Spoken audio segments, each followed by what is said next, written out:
আপনারা চাচা আবু তলেবের নাম জানেন। বিশ্বাস করেন চাচা আবু তলেব একাই ইসলামের জন্য যা করেছেন আমরা সবাই মিলে তা করতে পারি নাই, পারবো বলে মনে হয় না। আর কোন অবস্থায় করেছিলেন? যখন চতুর্দিক থেকে আল্লাহর নবীকে আক্রমণ করা হচ্ছে, কেউ গালি দিচ্ছে, কেউ হত্যার চেষ্টা করছে, কেউ উঠে নাড়ি ভুড়ি চাপিয়ে দিচ্ছে, কেউ বলছে পাগল, নাউজুবিল্লাহ, মাজনুন, মিথ্যাবাদী, নাউজুবিল্লাহ। চতুর্দিক থেকে সামাজিক, রাজনৈতিক, অর্থনৈতিক নির্যাতনের মধ্যে এক চাচা আবু তলেব তাকে আগলে রেখেছেন। কিন্তু চাচা আবু তলেব শেষ পর্যন্ত মুসলিম হতে পারেন নাই। সাহাবীরা জিজ্ঞাসা করেছিলেন, ইয়া রাসূলুল্লাহ সাল্লাল্লাহু আলাইহি ওয়াসাল্লাম, নবীর নাম আসলেই দরুদ পড়বো, কি বলবো? একবার পড়লে 10 নেকি হবে ইনশাআল্লাহ, 10টা গুনাহ মাফ হয়ে যাবে ইনশাআল্লাহ। আল্লাহ পাক 10 বার রহম করবেন, আপনার মর্যাদা 10 গুণ বেড়ে যাবে। সবচেয়ে বড় কথা, আল্লাহর নবী আপনার জন্য সুপারিশ করবে ইনশাআল্লাহ। তো তিনি এত সাহায্য করার পরে সাহাবীরা বলেছিলেন যে আল্লাহর নবী সাল্লাল্লাহু আলাইহি ওয়াসাল্লাম তিনি যে আপনাকে এত সাহায্য করলেন, কিয়ামতের মাঠে কি তিনি কোনো আজর পুরস্কার পাবেন না? তখন নবী সাল্লাল্লাহু আলাইহি ওয়াসাল্লাম বললেন যে আমি যদি না থাকতাম তাহলে আল্লাহ পাক তাকে জাহান্নামের অনেক নিচে রাখতেন। আমার কারণে আল্লাহ পাক তাকে জাহান্নামের উঁচু স্থানে রাখবেন, যাতে তার পায়ের গোড়ালি পর্যন্ত আগুনে ডুবে থাকবে, এতেই তার মগজ টকবক করে ফুটতে থাকবে। এখন আমরা কি একটু বুঝতে পারছি ভাই যে আল্লাহ পাক যে আমাদের সবাইকে মুসলিম পরিবারে জন্ম নেওয়ার তৌফিক দিয়েছেন, এই শুকরিয়াটা কি আমরা আদায় করতে পারবো? আজকে থেকে নিয়ে যদি আমরা কিয়ামত পর্যন্ত সেজদায় পড়ে থাকি, এই শুকরিয়াটা কি আপনি আদায় করতে পারবেন? এখন হতভাগা সেই মুসলিম পরিবারের ছেলে মেয়েরা নামাজ পড়ে না, নামাজ পড়ি না আমরা, যাকাত ফরজ হয়ে গেছে সেই কবে যাকাত দেই না, পর্দা করি না, দিনের জ্ঞান অর্জনের চেষ্টা করি না, কোরআন তেলাওয়াত করা শিখি না, একটু আলেমদের কাছে এসে পরামর্শ করব সেটা করি না, মাদ্রাসায় দু একটা কিতাব পড়বো সেটা চেষ্টা করি না, আল্লাহ পাকের জমিনে যে আল্লাহ পাকের আইন মেনে চলবো সেটাও করি না। এখন আমরা কত বড় হতভাগা একটু চিন্তা করি। আদায় করতে হবে না যে আল্লাহ পাক মুসলিম পরিবারে জন্মগ্রহণ করার তৌফিক দিয়েছেন? তাহলে আজকে থেকে নিয়াত করি ইনশাআল্লাহ পরিপূর্ণরূপে মুসলিম হব ইনশাআল্লাহ। আল্লাহ পাক সূরা বাকারায় বলেছেন, উদখুলু ফিস সিলমি কাফা, তোমরা পরিপূর্ণরূপে ইসলামে প্রবেশ করো। এখন আমাকে বলেন দেখি, পরিপূর্ণ প্রবেশ মানে কি? পরিপূর্ণ প্রবেশটা মানে কি? এই বোতলের মধ্যে পানি আছে, একটু ফাঁকা দেখা যায়, যায় কি যায় না? তাহলে কি বোতলটা পানি দিয়ে পরিপূর্ণ? না। যদি একদম টইটুম্বর থাকতো আমরা বলতাম বোতলটা পানিতে পরিপূর্ণ। এখন আমরা একটু চিন্তা করি যে আমরা যারা মুসলমান আছি, বাংলার মুসলিম, আমরা কি পরিপূর্ণরূপে ইসলাম পালন করতে পারছি কিনা, করছি কিনা? আমাদের সামনে যতটুকু সুযোগ আছে এতটুকুই করছি কিনা? নামাজ পড়তে সরকার বাধা দেয়, রোজা রাখতে বাধা দেয়, যাকাত দিতে বাধা দেয়, পর্দা করতে বাধা দেয়। কিছু কিছু ইউনিভার্সিটি টেকনিক্যালি বলে আর কি পর্দা না করতে, তাই না? সরাসরি তো বলার সাহস পায় না। কিন্তু আপাত দৃষ্টিতে তো আপনার সামনে ইসলাম পালন করার সুযোগ আছে না নাই? কোরআন তেলাওয়াত করা শিখবেন, কেউ বাধা দিবে? মাদ্রাসা আমরা যদি করি প্রত্যেকটা গ্রামে গ্রামে, সরকার বাধা দিবে?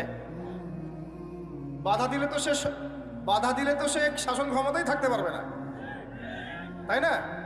কারণ জনগণ তো মুসলমানদের চাহাত এর দিকে লক্ষ্য রেখেই তো তাকে শাসন কার্য পরিচালনা করতে হবে, নাকি?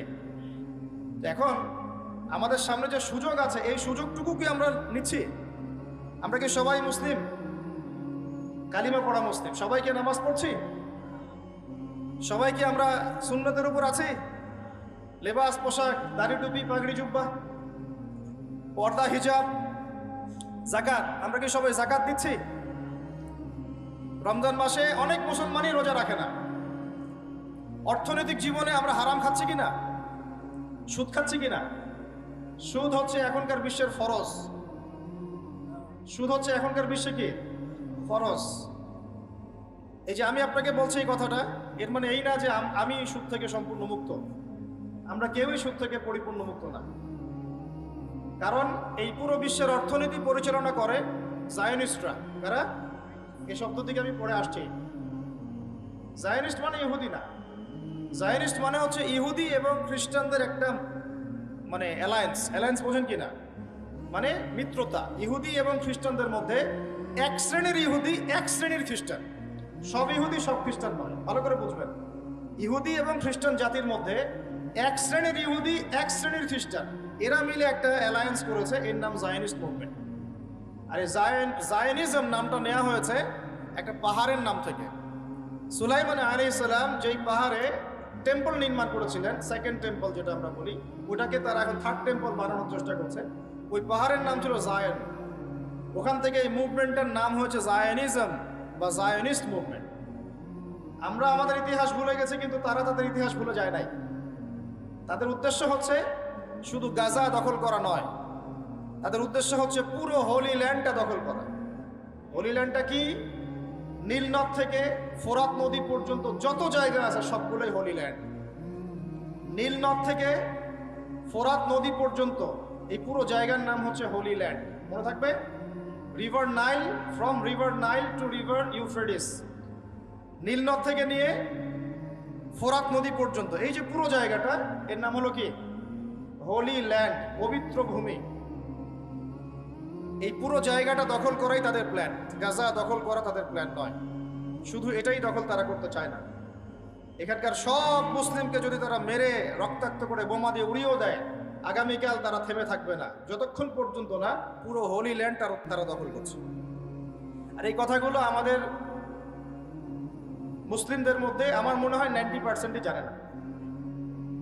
আর যাদের এই বিষয়ে সবচেয়ে বেশি পদক্ষেপ নেওয়া উচিত ছিল, এরা এখন নেইমারকে নিয়ে এসে ফুটবল খেলে, এরা ওদের সাথে তেল বাণিজ্য করে, মদের বার ওপেন করে, সিনেমা হল চালু করে, হ্যাঁ, ওকে মৌন সম্মতি দেয়, সম্পর্ক স্বাভাবিক করার চেষ্টা করে। আর যদি কিছু ভাই তাদের এই জুলুমের বিরুদ্ধে দাঁড়িয়ে যায়, তখন ওদেরকে এরা বলে এরা নাকি সন্ত্রাসী। আবার এদের কিছু লেসপেন্সার বাংলার মাটিতেও আছে, দাড়ি টুপি পাগড়ি জুব্বা নিয়ে বলবে ঘুরিয়ে ফিরিয়ে যে না, ওদের কাজটা ঠিক হচ্ছে না, সালাউদ্দিন আইয়ুবীর আকীদা ঠিক ছিল না, হামাসের আকীদা ঠিক নাই, আমার একার আকীদা ঠিক আছে, আমার কাছে আসো, জান্নাতের সার্টিফিকেট আমি দিচ্ছি, লিজ লাগলে নিয়ে যাও। ভাবখানা এমন যে আকীদা আর আমরা জীবনে শিখি নাই, আর আমাদের বাপদাদারা জীবনে আকীদা শেখে নাই। হ্যাঁ, ব্রিটিশ পিরিয়ডে আমাদের আকীদা ঠিক ছিল না। যখন এই মানুষরা বাংলাদেশে এসেছে, তখন থেকে সহি আকীদা চালু হয়েছে, এর আগে সব জাল ছিল। ব্যাপারটা তাই না?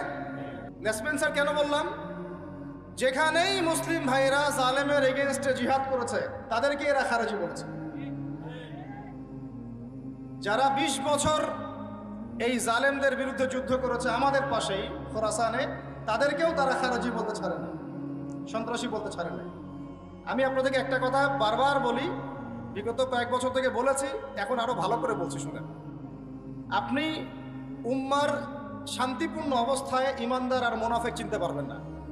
এখন উম্মার উপরে কোনো বিপদ আসবে, কোনো আপদ আসবে, ক্রান্তি লগ্ন আসবে, তখন আপনি চিনতে পারবেন কারা রিয়েল মুনাফিক আর কারা রিয়েল ইমানদার। তার আগে আপনি চিনতে পারবেন না। এখন কি কিছু স্পষ্ট হচ্ছে? এরাই আমাদেরকে আগে খারেজি বলতে পারতেন আগে। যারা বলছে যে সালাউদ্দিন আইয়ুবী রাহিমাহুল্লাহ, আল্লাহ তার আত্মার উপর রহম করো, আল্লাহ পাক তাকে জান্নাতুল ফেরদাউস দান করো, যিনি ক্রুসেডারদের হাত থেকে 1187 সালের দিকে, প্রথম ক্রুসেড হয়েছে 1099 সালের দিকে, মানে ওদের পোপ মানে বোঝেন কিনা, ধর্মযাজক, এরা খ্রিস্টানদেরকে উস্কে দিয়েছিল জেরুজালেম দখল করার জন্য। এটাকে প্রথম ক্রুসেড বলা হয়। তো তখন তারা জেরুজালেম দখল করে ফেলে, এই জেরুজালেম যার কথা বলছে। এর মাত্র কয়েক বছর পরেই, 1 শতাব্দীর মধ্যেই সালাউদ্দিন আইয়ুবী রাহিমাহুল্লাহ তিনি এই জেরুজালেমটাকে মুক্ত করেন, কুফফারদেরকে ওখান থেকে বের করেন, পবিত্র ভূমি মুসলিমদের জন্য উন্মুক্ত করেন, আলহামদুলিল্লাহ। তো এখন কিছু মানুষ বলছে উনার আকীদা ঠিক ছিল না, উনার আকীদা আমল ঠিক ছিল না, বলছে আল্লাহ তো জালেমকে দিয়েও সাহায্য করতে পারে। সুবহানাল্লাহ। মানে যারা জিহাদ করে কাফেরদেরকে মুসলিম ভূমি থেকে বের করে আমাদের জেরুজালেম আমাদের জন্য উদ্ধার করলো, ওদের আকীদা ঠিক নাই, তোমার আকীদা ঠিক আছে। আর কি বলবো বলেন? কিছু বলতে গেলে আমি হাইপার হয়ে যেতে পারি, বেশি কথা বলতে গেলে বেশি বলে ফেলতে পারি। আর আমাদের ওস্তাদরা বলেন যে বেশি বলার দরকার নেই, তাজকিয়া নষ্ট হয়। আপনি যখন বেশি রাগ হবেন, তখন দেখবেন আপনার তাজকিয়া নষ্ট হয়ে গেছে।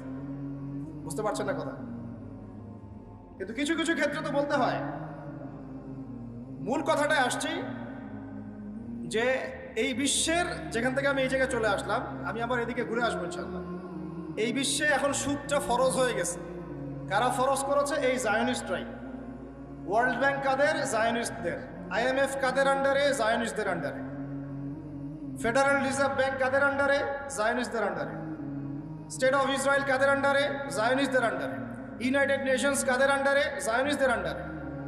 পুরো ওয়ার্ল্ডের বড় বড় মিডিয়া, প্রযুক্তি, অস্ত্রশস্ত্র, আপনার মিলিটারি ওয়েপেন্স, ন্যাটো, এগুলো কাদের আন্ডারে? সব জায়নিস্টদের আন্ডারে। এই কথাগুলো আপনার আম জনগণের মধ্যে সবাই বুঝতে না পারলেও শিক্ষিত মহল ঠিকই বুঝতে পারে। তারা বুঝলেই যথেষ্ট, তারা বুঝলেই যথেষ্ট। আস্তে আস্তে আপনারাও বুঝবেন ইনশাআল্লাহ। এরা কারা? এরা তারা যারা চায় পৃথিবী থেকে ধর্মের নাম মুছে ফেলতে, যারা চায় পৃথিবী থেকে ধর্মের নাম মুছে মানুষ যেন দাজ্জালের আনুগত্য শুরু করে। এরা কারা? যারা চায় এই পুরো হোলি ল্যান্ড থেকে মুসলমানদেরকে বের করে দিতে, যাতে করে ওই জায়গাটা জায়নিস্টদের জন্য উন্মুক্ত হয়, সেখান থেকে মসিহুদ দাজ্জাল ইহুদিদেরকে নিয়ে বিশ্ব শাসন করতে পারে। এটাই ওদের উদ্দেশ্য। ওরা এমনি এমনি ওখানে বেড়াতে আসে নাই। 1914 থেকে 18 সালের মধ্যে যখন ওরা ঢুকেছে, তখন এরা এমনি এমনি বেড়াতে আসে নাই। এরা এসেছে এই উদ্দেশ্য নিয়ে যে পুরো হোলি ল্যান্ডটা আমাদের চাই, ওটা পেয়ে গেলে ওখান থেকে আমরা বিশ্ব শাসন করব। এদিকে কি ওরা যাচ্ছে কি যাচ্ছে না? আর আমরা কি করছি বললাম? ওই যে নেইমার দিকে ফুটবল খেলছি। আমরা কি করছি? আমরা মাশাআল্লাহ তেল বিক্রি করছি ওদের কাছে। আমরা ওদের কাছ থেকে পেট্রো ডলার চুক্তি করেছি, ওদের সাথে বন্ধুত্ব করার চেষ্টা করছি। আর আল্লাহ পাক কোরআনে বলেছেন লা তাত্তাখিযুল ইয়াহুদা ওয়ান নাসারা আউলিয়া। ওই আয়াতটা থাক, ওটা খালি তেলাওয়াতের জন্য, আমল করার জন্য না। আমার কথা কি বুঝতে পারছেন? ওলামায়ে কেরাম তো নিশ্চয়ই বুঝতে পারছেন। তো এখন আমি যে বললাম যে সুদভিত্তিক অর্থনীতির সাথে আমরা যেন সম্পৃক্ত না হই, হারাম না খাই, ঘুষ না খাই, বা হারাম রিজিকে না যাই, তাহলে ইবাদত কবুল হবে না। আদতে আমরা সবাই কোনো না কোনোভাবে সুদ খাচ্ছি, কারণ পুরো সিস্টেমটাই সুদভিত্তিক। এখন এখান থেকে আমাদের উদ্ধারের পথ কি? একটা আয়াত আমি বলতে চাই, যেটাতে আপনি আশ্বস্ত হবেন কিছুটা। আল্লাহ পাক বলেছেন সূরা তালাকের মধ্যে, ফাত্তাকুল্লাহা মাস্তাতা'তুম, ফাত্তাকুল্লাহা মাস্তাতা'তুম, তোমরা সাধ্যমতো আল্লাহকে ভয় করো। মানে ইচ্ছা করে আপনি সুদের সাথে সম্পৃক্ত হয়েন না, অনিচ্ছাকৃত যদি লেগে যায় গায়ে ছিটা ফোটা, আল্লাহ মাফ করে দিবেন ইনশাআল্লাহ। তাহলে ভাই আমরা যে মুসলিম পরিবারে জন্ম নিয়েছি, শুকরিয়া আদায় করতে হবে কিনা? তাহলে নামাজ পড়বো কিনা? রোজা রাখবো কিনা? পর্দা করবো কিনা? আমাদের পরিবারকে পর্দা রাখবো কিনা? বাচ্চাদেরকে আমরা কোরআন সুন্নাহ শেখাবো কিনা? আমরা নফল ইবাদত বাড়াবো কিনা? যাকাত দিব কিনা? বাংলাদেশে কিচ্ছু লাগবে না, কোনো বৈদেশিক ঋণেরও দরকার নাই, শুধু আপনারা যাকাত দেওয়া শুরু করেন। আমাদের স্যার আছে এখানে, উনি এই কথাগুলো আর উঁচু লেভেল পর্যন্ত পৌঁছাতে পারবেন। আমরা তো সব জায়গায় পৌঁছাতে পারবো না। কোনো বৈদেশিক ঋণের দরকার হবে না যদি আমি যাকাত দেওয়া শুরু করি। যাকাতের খাত কয়টা? 8টা। কয়টা? 8টা। খাতগুলো খুঁজে খুঁজে বের করেন, মুফতি সাহেবদের সাথে পরামর্শ করেন, দেখেন শুধু যাকাতের টাকা দিয়েই দেখবেন দারিদ্রতা দূর হয়ে গেছে ইনশাআল্লাহ। এটা প্রমাণিত অর্থনীতি, এটা কোনো কাল্পনিক অর্থনীতি নয়। আপনি উমর রাদিয়াল্লাহু আনহুর যুগে খুঁজে খুঁজে কোনো ফকির মিসকিন পাবেন না, পাবেন? উসমান রাদিয়াল্লাহু আনহুর যুগে আপনি খুঁজে খুঁজে মিসকিন পাবেন না। তাহলে তাদের সময় কিভাবে সম্ভব হলো, এখন কেন হয় না? কারণ হচ্ছে আমরা একে তো সুদভিত্তিক অর্থনীতির মধ্যে আছি, 1, 2 আমরা ওই যে পশ্চিমাদের এবং জায়নিস্টদের ঋণের জালে পড়ে গেছি, 2, আর 3 হচ্ছে আমরা যাকাত ছেড়ে দিয়েছি। মাঝে মাঝে আমরা দেই টুকটাক যাকাত মসজিদে, মাদ্রাসা, এখানে ওখানে, আর মনে করি যে আমি পাক্কা মুসলমান হয়ে গেছি। প্রথম নসিহত আজকের, আল্লাহ পাক আমাকে আমল করার তৌফিক দান করুন, আপনাদের সবাইকে তৌফিক দান করুন। উদখুলু ফিস-সিলমি কাফা, তোমরা পরিপূর্ণরূপে ইসলামে প্রবেশ করো। যতদিন পর্যন্ত আমরা পরিপূর্ণ মুসলমান না হচ্ছি, পুরো বিশ্বে মায়ের খাওয়া বন্ধ হবে না। যে মুসলমান নামাজ পড়ে না সে কেন মায়ের খাবে না, আমাকে বুঝান। যে মুসলমানের নৈতিকতা নাই, 10টা টাকার জন্য ইমান বিক্রি করতে পারে, সে কেন মায়ের খাবে না? যে বোন পর্দা করার ফুরসতই পাচ্ছে না, তার কাছে মনে হচ্ছে দেহের প্রদর্শনী মনে হয়, এটাই মনে হয় ভালো, তো সে কেন মায়ের খাবে না? কেন ধর্ষণের শিকার হবে না, আমাকে বুঝান। যখন আমরা হারাম খাচ্ছি, কিভাবে আমাদের দোয়া আরো সে আজিমে পৌঁছাবে, আমাকে বুঝান। আর যখন আমরা রাষ্ট্রীয়ভাবে জাতিগতভাবে আল্লাহর হুকুম আহকাম বিধানকে পাশ কাটিয়ে মানবরচিত বিধান চর্চা করছি, আল্লাহর রহমত কিভাবে নেমে আসবে আমাকে বুঝান। আমি বুঝি না ভাই, আমাকে বুঝান। কোন অপশন আছে? একটা বিষয়ে কান খুলে শুনে রাখেন, আসন্ন সময়গুলোতে এই বিশ্বে শুধুমাত্র ইসলাম থাকবে, আর কিচ্ছু থাকবে না। আল্লাহ পাক এমন একটা প্রজন্ম অচিরেই নিয়ে আসবেন যারা এইরকম ইসলাম পালন করবে না, যারা 100% ইসলাম পালন করবে ইনশাআল্লাহ। তারা পরিপূর্ণ মুসলমানও হবে, ইসলামও পরিপূর্ণরূপে পালন করবে, আল্লাহর পথে দাওয়াতি কাজও করবে, প্রয়োজন হলে জিহাদও শরীক হবে। তখন দেখবেন ইনশাআল্লাহ এমন একটা প্রজন্ম আসছে, ওই প্রজন্মের কাছে এই জায়নিস্টরা বলেন আর পশ্চিমারাই বলেন, কেউ পেরে উঠবে না ইনশাআল্লাহ। আমি খোলামেলা কথা বললাম একদম। এই প্রজন্ম সামনে আসছে ইনশাআল্লাহ। আল্লাহ নবী বলেছেন এমন একটা জৈশ আসবে, যেই জৈশ ফালা নি'মাল আমিরু আমিরুহা ওয়ালা নি'মাল জাইশু যালিকাল জাইশ, কতই না উত্তম সেই বাহিনীর আমির আর কতই না উত্তম সেই সেনাবাহিনী। পৃথিবীর কোনো পরাশক্তি তাদের সাথে যুদ্ধ করে পারবে না। আস্তে আস্তে আস্তে আস্তে ওরা বাইতুল মুকাদ্দাস পর্যন্ত জয় করবে, কেউ ঠেকাতে পারবে। এখন বিশ্বের চিত্র দেখে কি আপনার এটা মনে হচ্ছে? এখন বিশ্বের চিত্র দেখে কিন্তু মনে হচ্ছে না। এখন বিশ্বের চিত্র দেখে মনে হচ্ছে সবকিছু আমাদের নেগেটিভ, আমাদের এগেনস্টে যাচ্ছে, তাই না? পুরো বিশ্বে আমাদের কোনো খেলাফত নাই। একটু বোঝেন, পুরো বিশ্বে আমাদের কোনো খেলাফা স্টেট নাই। খেলাফা স্টেট মানে কি? খেলাফা স্টেট মানে ওমর রাদিয়াল্লাহু আনহুর মতো শাসন, আল্লাহর রাসূলের মতো শাসন, উসমান আবু বকর আলীর মতো শাসন রাদিয়াল্লাহু আনহুম আজমাইন। মানে যে স্টেটের মধ্যে আল্লাহ পাকের লস ছাড়া অন্য কোনো লস চলে না। হ্যাঁ, কোনটা চলে? যেটা আল্লাহ এবং তার রাসূলের আইনের অনুকূলে সেটা চলে, প্রতিকূলে কোনো কিছু চলে না। এটা খিলাফা স্টেট। সেখানে যে আমির বা যে নেতা, সে আল্লাহর কাছে জবাবদিহিতায় বাধ্য, জনগণের কাছে জবাবদিহিতায় বাধ্য না। আমার কথা বুঝতে পারছেন? সেখানে বেশিরভাগ মানুষ কি বললো সেটা বড় কথা না, আল্লাহ এবং তার রাসূল কি বললেন সেটা বড় কথা। মানে বেশিরভাগ মানুষ যদি বলে সুদ হালাল, তার মানে এই না যে হালাল হয়ে যাবে। বুঝতে পারছেন কথা? আর বেশিরভাগ মানুষ যদি বলে মদ হালাল, তার মানে এই না যে মদ হালাল হয়ে যাবে। মনে করে আপনি ভোটাভুটি দিচ্ছেন, ভোটাভুটি করছেন, এখানে বেশিরভাগ বললো যে মদ হালাল হোক, খাওয়া যাবে, ভালোই তো, বেপরদায় চললে ভালোই, আমরা মেয়েদেরকে দেখতে পারলাম, নাউজুবিল্লাহ। তারপরে সুদ হালাল হলে কি সমস্যা? সবাই খেয়ে আমরা খেলে কি সমস্যা? তো এখন বেশিরভাগ রায় এদিকে পড়লো, আর এই 10-5টা মুসলিম মিসকিন তারা বলছেন না এগুলো হারাম। খিলাফা স্টেট মানে হচ্ছে ওই 10 জন মানুষের রায় গ্রহণযোগ্য হবে, এই 100 জনেরটা হবে না। কথা বুঝতে পারছেন কি পারছেন না? একটু শোরগোল করেন না, একটু মনোযোগ দেন। এখন পুরো বিশ্বে কি এমন কোন স্টেট আছে আপনার? আছে? কোথায় আছে? আবুধাবিতে, কাতারে, কুয়েতে? এই মাশাআল্লাহ, একটা কথা বলেছেন। খোরাসান, এখানে ট্রাই করছে, কত বছর যুদ্ধ করলো? 20 বছর। আমরা দোয়া করি আল্লাহ পাক প্রত্যেক মুসলিম রাষ্ট্রের রাষ্ট্রপ্রধানদেরকে শক্তিশালী করুন এবং তাদেরকে ইসলাম বোঝার তৌফিক দান করুন, তাদেরকে আল্লাহ পাকের জমিন আল্লাহর খলিফা হওয়ার তৌফিক দান। দোয়া করতে কোনো সমস্যা? আল্লাহ পাক চাইলে আমাদের এই দেশটা এত উন্নত হবে, একদিন আমরা দেখবেন ইনশাআল্লাহ জাতিসংঘে ভেটো পাওয়ার দিব ইনশাআল্লাহ। যদিও এটা একটা কাল্পনিক স্বপ্নের মতোই, কিন্তু স্বপ্ন দেখতে দোষ আছে। তবে আমি নিশ্চিত, এটা আমি আমার কনফিডেন্স থেকে বলছি, ইমামুল মাহদি আসার সময় ইউনাইটেড নেশনস বলে কোনো নেশনস থাকবে না ইনশাআল্লাহ। ঈসা আলাইহিস সালাম যখন আসবেন তখন জাতিসংঘ বলে কোনো সংঘ থাকবে না ইনশাআল্লাহ। আপনাদের কি মনে হয় ঈসা আলাইহিস সালাম যখন আসবেন, এসে জাতিসংঘে গিয়ে বলবেন আমার খেলাফা রাষ্ট্র কায়েমের অনুমোদন দেন? আপনার তাই মনে হয়? সে বলবে যে আমাকে ডলার দেন, ডলার দিয়ে কেনাবেচা করবো? হ্যাঁ, সে বলবে যে আপনার রেজুলেশন পাস করেন, আমি প্যালেস্টাইন থেকে, জেরুজালেম থেকে ইসলামী খেলাফত কায়েম করতে চাই, আমাকে সমর্থন দেন। তিনি কি এগুলো করতে যাবেন? আপনার মনে হয় তিনি এসে ওয়ার্ল্ড ব্যাংকে গিয়ে বলবেন আমাকে লোন দেন, IMF-এ গিয়ে বলবেন আমাকে লোন দেন? তার মানে ওই সময় এগুলোর কোনো অস্তিত্বই থাকবে না ইনশাআল্লাহ। এটা বোঝাই যাচ্ছে থাকবে না ইনশাআল্লাহ।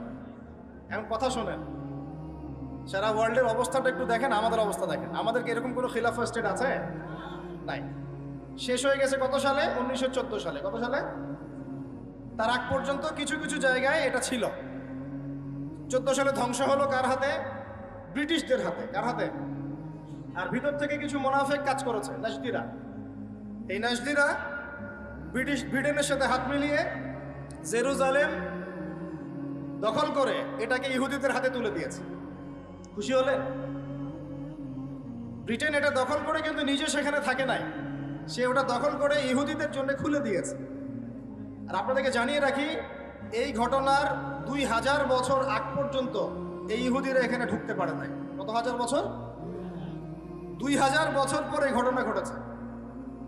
তাহলে ঘটনাটা আপনার কাছে বিস্ময়কর মনে হচ্ছে না? 2000 বছর পর এই ব্রিটেনের হাত ধরে তারা এখানে ঢুকেছে। আর আমাদের মুসলিমদের মধ্যে নাজদিরা সহযোগিতা করেছিল। তারা এই 5000 পাউন্ড, মাসিক 5000 পাউন্ডের বিনিময়ে উম্মার সাথে গাদ্দারি করে ব্রিটেনের সাথে হাত মিলিয়ে তুর্কিদের বিরুদ্ধে যুদ্ধ করেছে। চিন্তা করতে পারেন যে রাজাকার একটা কথা বলি না আমরা, এটা প্রত্যেক যুগে যুগে ছিল। এই যে মীর জাফর একটা কথা বলি না, যুগে যুগে ছিল। এই যে ঢুকলো ইহুদিরা আর জায়নিস্ট, আর বের হওয়ার নাম নাই। আর আপনাকে বলে দিলাম যে ওরা তো আর এখানে বেড়াইতে আসে নাই, আসছে পুরো হোলি ল্যান্ডটা দখল করে দাজ্জালের জন্য এই রাষ্ট্রটা উন্মুক্ত করতে, যাতে সে এখান থেকে পুরো বিশ্ব শাসন করতে পারে। এবার কি মিলাতে পারছেন কিছু?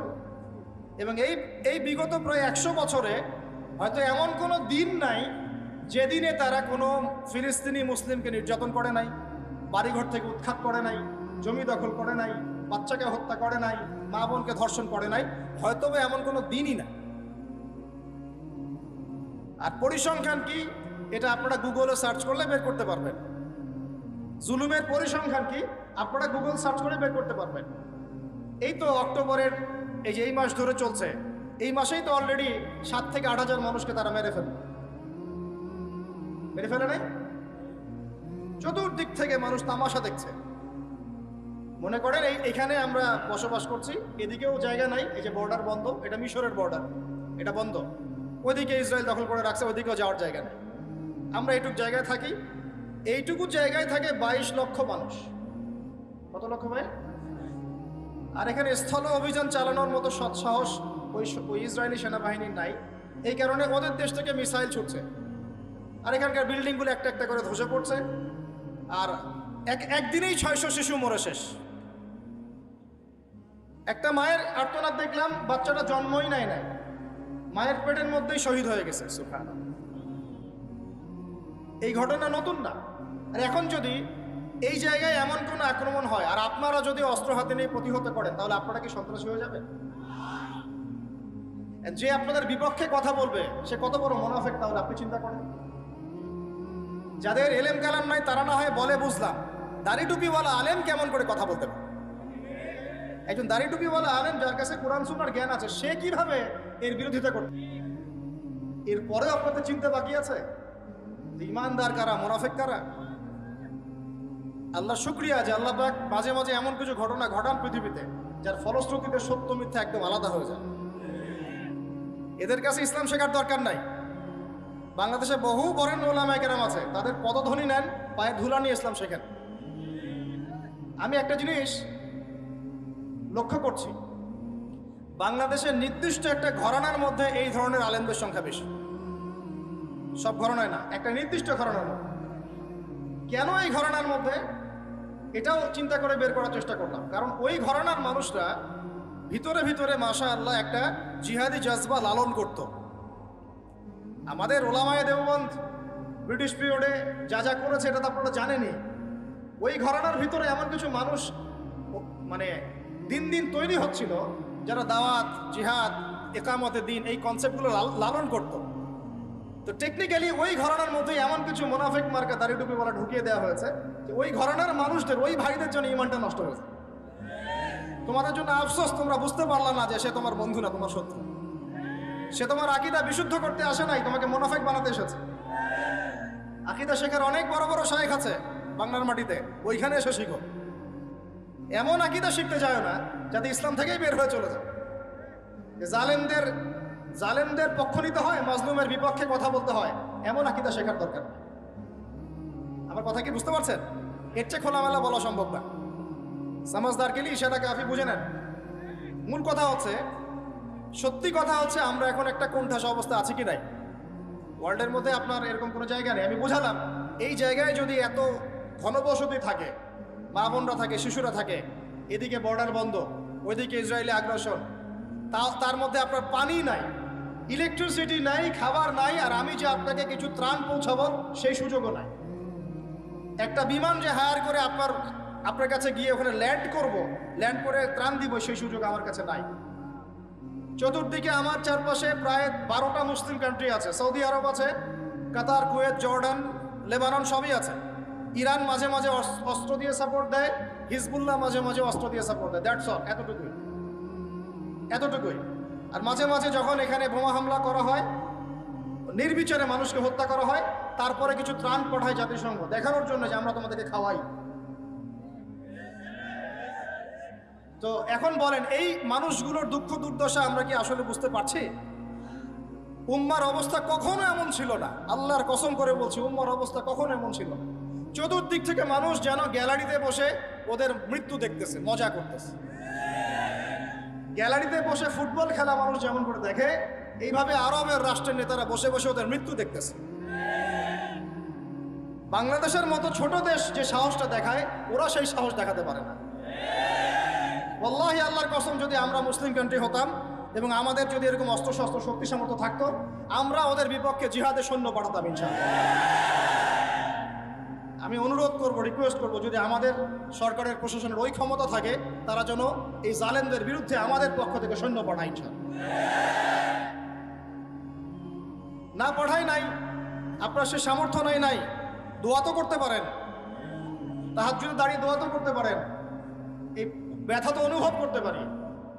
যা নবীজি কি বলেছেন, মান রাআ মিনকুম মুনকারান, যে ব্যক্তি কোনো অন্যায় দেখবে সে যেন সামর্থ্য থাকলে ফাল ইউগাইয়ির বিয়াদিহি, সে যেন তার সামর্থ্য থাকলে হাত দিয়ে এটা প্রতিবাদ করে। আমাদের ছোট্ট রাষ্ট্র হাত দিয়ে কিছু করার সামর্থ্য নেই, আছে? নাই, সত্যি কথা এটাই নাই।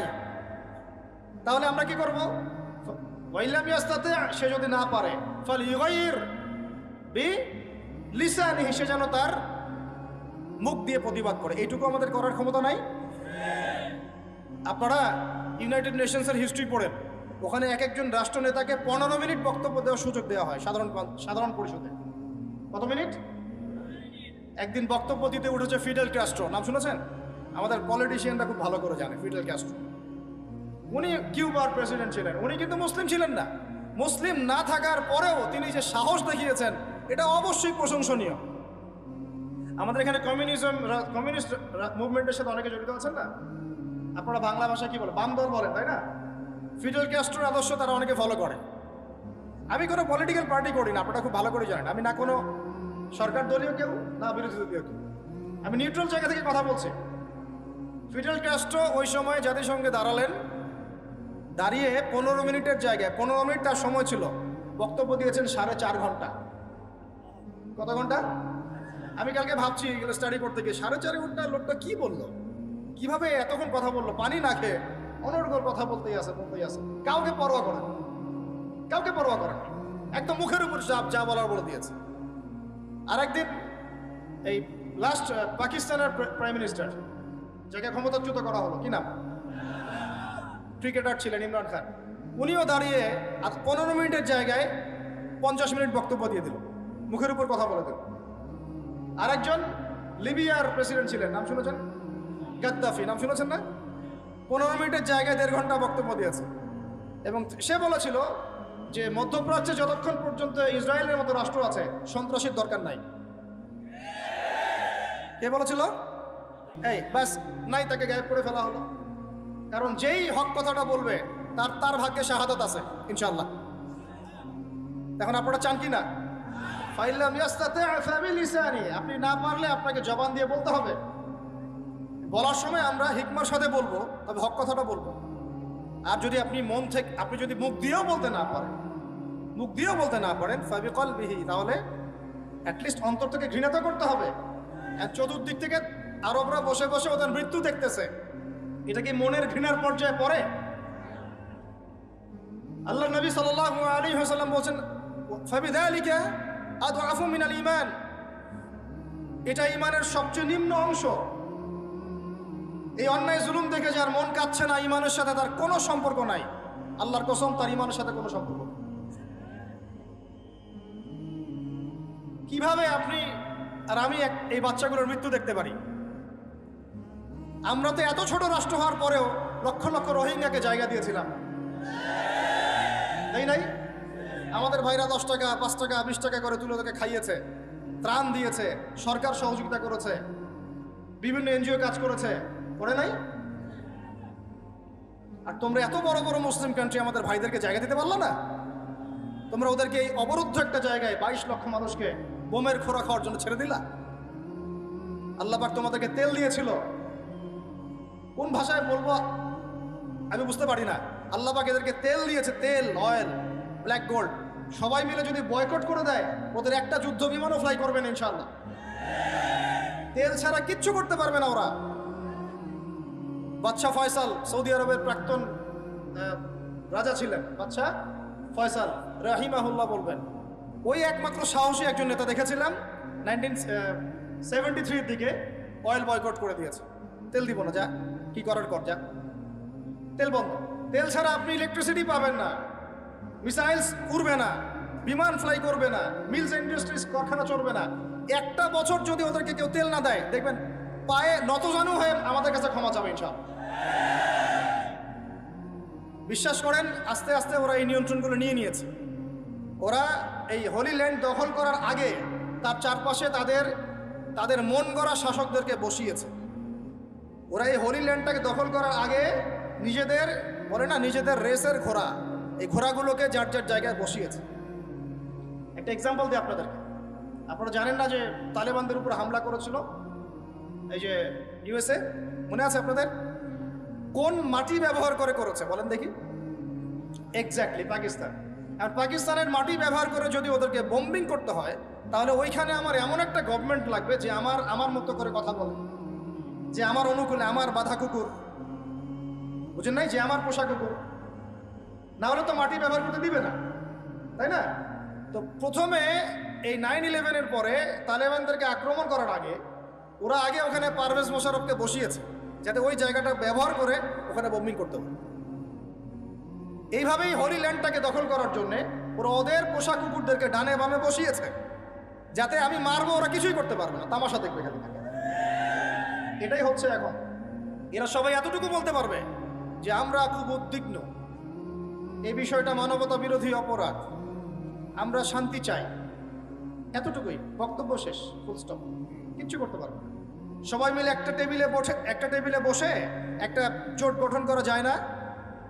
সবাই মিলে এক টেবিলে বসে, মুসলিম শক্তিশালী রাষ্ট্রগুলো বসে, শিয়া সুন্নির এসব ব্যবধান ভুলে গিয়ে এক টেবিলের মধ্যে বসে একটা রেজলিউশন পাস করে ফোরাম করা যায় না? ফোরাম করে সব তেল বয়কট করে দেওয়া যায় না?